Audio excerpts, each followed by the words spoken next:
most important thing about this school is that it is a demonstration school for the University of Texas. We're taking the research at UT and we're showing how it works in practice. I have a supervisor through the School of Social Work at UT, and so if I get stuck on a certain case or something, I'm able to go back and say, what's the research out there? What's the local resources that you guys might know about that I don't? Same thing in the School of Psychology and the School of Education. It's really just a dialogue back and forth. Well, the thing that's so wonderful about the UT Elementary School is that it draws students from the community. There needed to be a school on the east side representing not only university's values, but also as a real and heartfelt message to East Austin that they care about this community and that a historically underlooked community deserves excellence.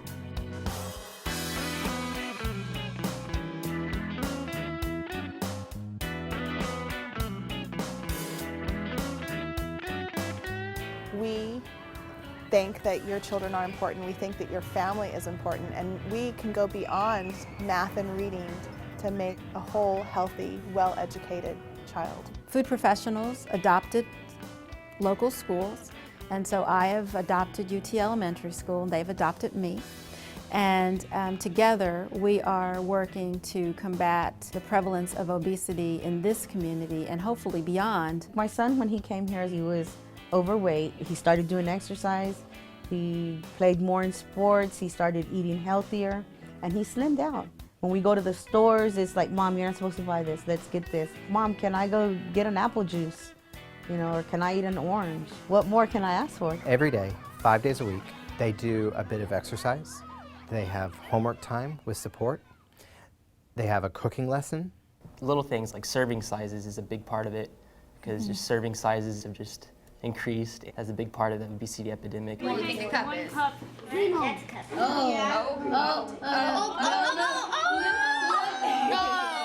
There's so much that goes on in a recipe, beginning with the literacy component of requiring the students to read their own recipe. There is math associated with the fractions, doubling, multiplying, just even understanding how many teaspoons, if they only have a half a teaspoon, how many of those is it going to take? We're going to show you the proper way for measuring. How much cocoa? 1/3 cup. 1/3 cup. Scrape it down to make it even. Perfect. Excellent. Beautiful.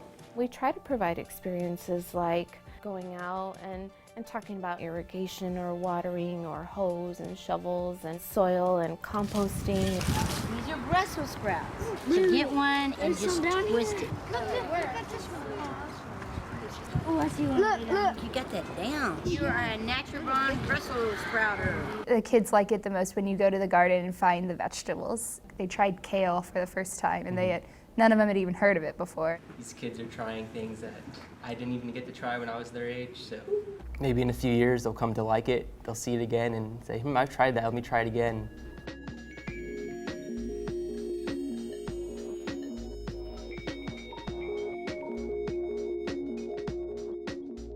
It's not just about passing a test, but it's about embracing the individual nature and learning style of every child. And this one here. Good, very good. When my son came to UT Elementary, he was struggling. We found out he was ADHD, so he needed special help. Well, we got that here. He had like anxiety and he would cry. You know, he was afraid. The kids would come up, Jesus, are you okay? You know, Jesus, come on, let's go to class. The teachers would tell him, you know, it's gonna be okay. But the best part was that the kids never made fun of him. The kids were just there as support. It was just real hard for me. They learn about how to detect other people's feelings, how to detect their own feelings, how to realize that there's differences amongst their classmates and themselves, and that's okay. A couple years ago, I had a student who definitely was getting in trouble. He was really shy and he was new, so he was dealing with a lot of fear. It really came down to being able to bond with other people, so we involved some other kids in the group, and he came back the next year, and teachers who were new had no clue that this was ever a problem child. You know, they had no idea. They said he's really eager to help. It's success to have them never be on my caseload again, and that was the case with him. They were like, I don't know why you're even asking about him.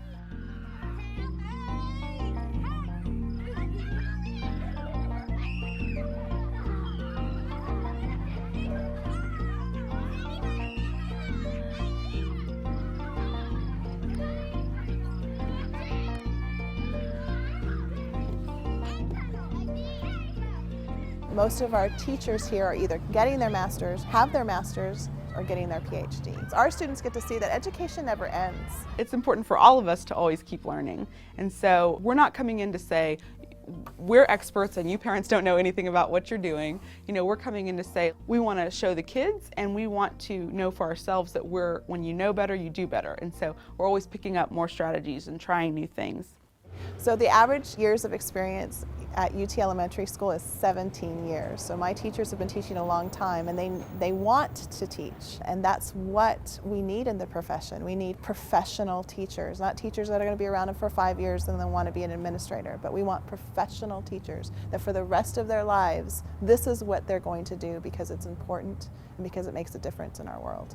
This year I have a little boy in my class. He comes in with such enthusiasm. He's happy to eat lunch. He's happy to learn. He's happy to play outside. And I was conferencing with his mother and I was telling her about these things and she started to tell me her story about how she came from another country and she had nothing to her name. She says sometimes it's so hard because I'm here by myself. The burden is so great sometimes.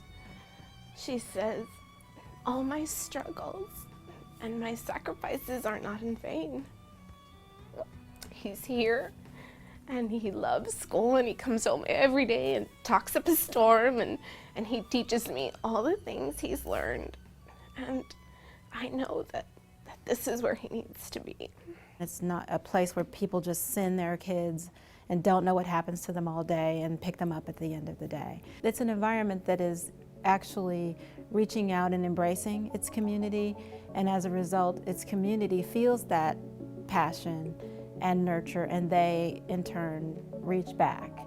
Our kids having the interaction with faculty and staff and students from all different kinds of departments at UT. The opportunity to go to college becomes a real possibility for them. Something that was unreachable is just about in their hands. Xavier definitely talks about college. He shared that he's going to go to Boston and he'll go to Harvard. And I look at him like, wow, Xavier. And it actually also inspired me to go back to school. Because that's his conversation. What type of degree do you have, Mom? He said, Mom, this is little UT. When I get out of here, he said, I'm going to go to UT. It's always been my dream to see my kids go to college. With my son telling me that, I'm like, oh my God, it's hard to find the words. That's a huge deal, to be able to say, you know, I didn't go to college, but my daughter or my son definitely will. Good morning.